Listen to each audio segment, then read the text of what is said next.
I promise you, the day after you turn 40 and you pick up something to read, even if you wear glasses, contacts, whatever, the day after you turn 40 and you pick up something to read, you will not be able to see a word, not one clear word on that paper, in that book, on that document. I don't know what it is about 40 when that happens. And I've heard people say that and I never believed it.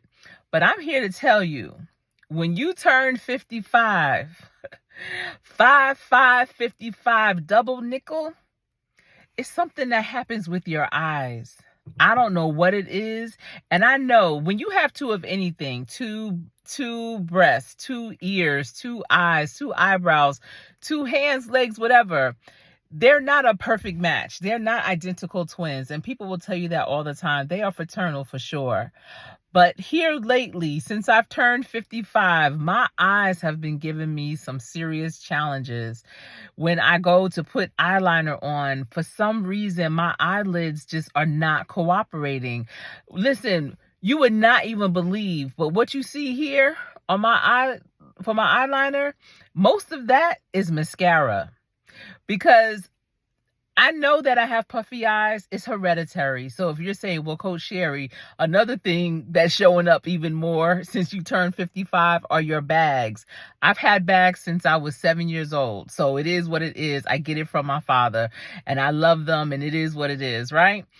But my upper lids are doing something that they have never done before. When I put my mascara on in the morning, so much of it gets on my upper lid until I literally don't really have to put much eyeliner on. Is that strange?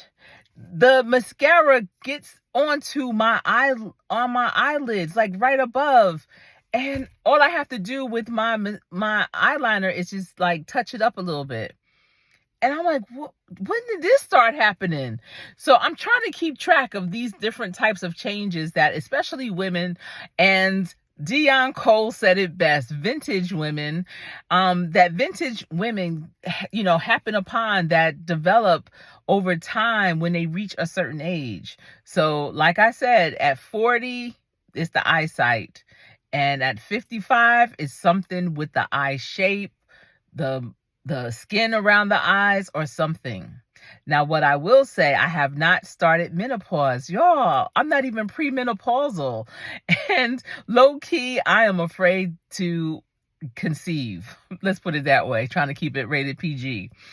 And I say that because literally my great grandmother had her 15th child at 50 years old. So I remember when I was approaching 50, I was like, oh my goodness, I don't want to get pregnant. Please don't let me get pregnant.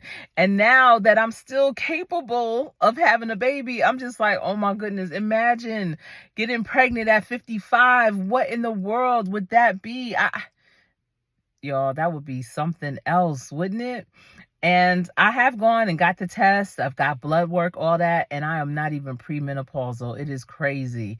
And then my grandmother on my father's side had 11 children, and there was a 30 age difference between the oldest and the youngest. So my oldest is 26. So I'm right up in there with my ancestors in terms of childbearing years and such. And in real life, I am in great shape when I'm pregnant. Now, granted, I was in my late 20s, early 30s when I was pregnant. So I don't know, it might hit different now, but I definitely was in great shape when I was pregnant. But could you imagine me getting pregnant at 55? What would that even look like? Oh my goodness. I would probably have to give that baby to one of my kids to raise. Like, listen, you're more likely to be the mother of this baby at this point. But, either way, it would all be a blessing. And, I really, as a woman, I enjoy being that vessel. So it is what it is, come what may. I just hope it doesn't happen in real life. So let me know, if you are over 50, what are some changes that you've seen in yourself? Some things that you're like, what's this? What is going on? It could be the way that you are applying your makeup. Maybe the makeup is not adhering to your face the same. Maybe and I don't use anything else, foundation, none of that. I don't waste my time. All I do is eyeliner and mascara and eyebrow pencil. So I wish I remember the year. It probably was around 48, 49-ish. I know it was a little bit before 50 when I started noticing my eyebrows just kind of low-key stopped growing. And I was like, maybe because I used to wax them all the time. Maybe it was because I used to also thread them. I don't know if you prefer waxing or threading, but I said, maybe it stunted the growth. And so now I fill them in. I don't know if you can see, I fill them in with a pencil, and I have to do that. If I don't, and my eyebrows aren't like gone. I do have them, absolutely, but they just don't grow in as full as they used to. And I think that's really interesting. So as a woman, and I'm sure as a man too. So listen, this is equal opportunity. Men, you can chime in as well. What changes have you noticed in your face, your body, or what have you as you aged, as you became more vintage?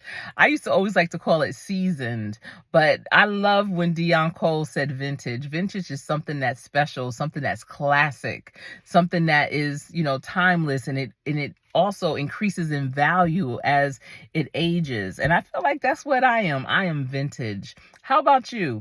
All right, thanks for tuning in. Listen, I'm in my car. This is Car Chat, and I am Coach Sherry. I'll talk to you soon. Take care.